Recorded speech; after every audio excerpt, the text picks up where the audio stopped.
Israel Iran जंग से जुड़ी एक और बड़ी खबर।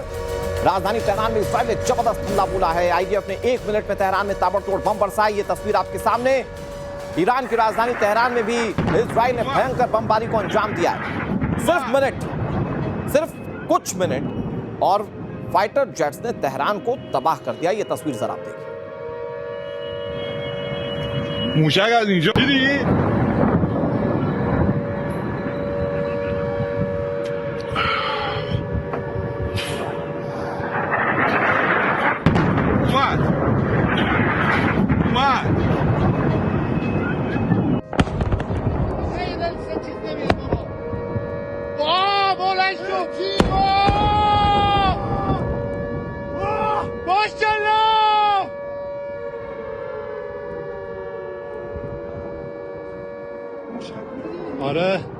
राम सर, इन तस्वीरों को देखकर क्या लग रहा है? मतलब एक्सेप्ट कर चुका होगा ईरान कि भाई अब तो हमारे देश जो हैं वो तो गए, मतलब हमारे देश का शहर जो है वो तो गए, मतलब तेहरान में तो पूरा धुआं कर दिया है।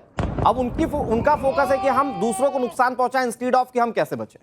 देखिए, जो स्ट्रैटेजी है, जो प्लानिंग है और जो टैक्टिकल अटैक्स हो रहे हैं इजराइल की तरफ से, वो क्लियर है। नॉर्थ वेस्ट और बॉर्डर से लगे इराक का जो सीरिया का है, वहां पर लगातार अटैक वो कर रहे हैं। और सदर्न फ्लैंक्स में अभी कुछ खास उन्होंने नहीं कहा, क्योंकि ये पानी का एरिया अब खुलेगा इसके बाद। इसको समझिए आप। तो जिस पहले दिन के अटैक के बाद से दूसरे दिन का ये टारगेट था कि एयर स्पेस को पूरी तरह से कैप्चर कर लेना है। तो एयर स्पेस को कैप्चर करने के बाद उसके लिए मिसाइल जो बनाने की जितनी भी वेजिंग फैक्ट्रीज हैं, इंडस्ट्रियल लोकेशंस हैं, उनको अब B2 बॉम्बर भी लाके वो मिसाइल की जो इंस्टॉलेशन कैपेसिटीज है उसको नष्ट कर रहे हैं। तो फाइटर्स का जो अटैक ये दिखाता है कि वो सारी एरियाज पे वो अटैक कर रहे हैं जहां पर उनको वॉर बेजिंग कैपेसिटी आगे के लिए नुकसान पहुंचाए। और एक तरह से और सियाड सपरेशन ऑफ एयर डिफेंस, जितने भी एयर डिफेंस के उनके जो रडार हैं और जो भी एयर डिफेंस का सिस्टम है, उनको खत्म करना। जब एयर स्पेस एक तरह से सुपरियोरिटी की तरह बढ़ जाएगा इजराइल और अमेरिका, तभी वो बूट्स ऑन ग्राउंड की बात हो सकती है।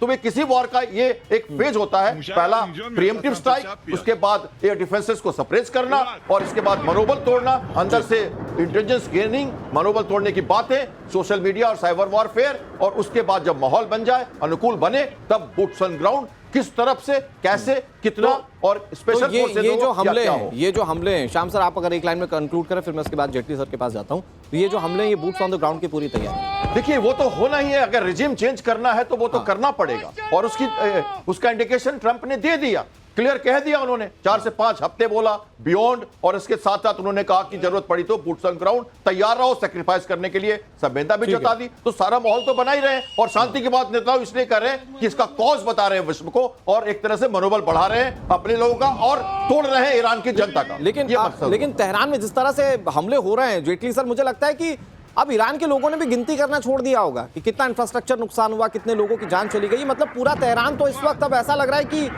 केवल मलबे के ढेर पर है। देखिए, टीवी पर देखें तो लगता है कि मलबे के ढेर के ऊपर है जी, लेकिन अगर आप ग्राउंड पे जाएंगे तो आप देखेंगे कि हार्डली 20% एरिया में ही डैमेज हुआ होगा। 80% तेहरान अभी भी इंटैक्ट है जी। टीवी पर हम क्योंकि वही फोटो में देखते हैं बार बार जहां पर बम्बारमेंट हो रही है, लेकिन एक्चुअल में देखें तो 80% तेहरान अभी भी वहां पर कुछ डैमेज नहीं हुआ होगा। तो मेरे विचार से जहां तक लेकिन अगर तेहरान में डैमेज नहीं करेंगे, अगर तेहरान को अपने लूप में नहीं लेंगे, तो ये रिजीम चेंज करने वाली बात, क्योंकि ये तो अर्बन एरिया है, रूरल एरिया में तो बहुत जबरदस्त सपोर्ट है अभी खामेनेई के लिए। देखिए, वो भी एक परसेप्शन बनाया जा रहा है कि उनके लिए बहुत जबरदस्त सपोर्ट है। वहां पर ओरिजिनल जोरास्ट्रियन की भी पॉपुलेशन अभी भी कुछ लोग हैं बचे हुए। मे भी हो सकता है उनकी संख्या केवल हजारों में हो, 20-30 हजार के आसपास भी हो, लेकिन है वो आज भी अपनी अग्नि पूजा करते हैं। ठीक है। तो उन लोगों का भी जो इन्फ्लुएंस है वो धीरे धीरे बढ़ रहा है, पेनिट्रेट कर रहे हैं। लोग भी सोचते हैं कि ये कंट्री हमारा 79 से पहले बहुत बढ़िया था, क्यों ना हम वापस जाएं। तो ऐसी भावना पैदा हो रही है। ओके सर, तो ये फिर अमेरिका के लिए रिजीम चेंज करने वाले टारगेट पर फ्रूटफुल हो सकता है। इस पर बात करेंगे। एक बड़ी खबर अपने दर्शकों को बता दें, और भारत के लिहाज से ये बड़ी खबर है।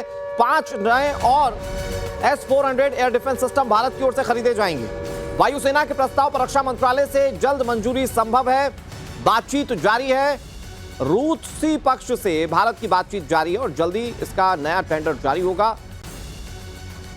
इस जंग में सब देख चुके हैं कि डिफेंस सिस्टम मजबूत हो तो कैसे देश को सुरक्षित रखा जा सकता है, और उस लिहाज से भारत का ये बहुत महत्वपूर्ण कदम, इस बड़ी खबर पर हमारी नजर बनी हुई है।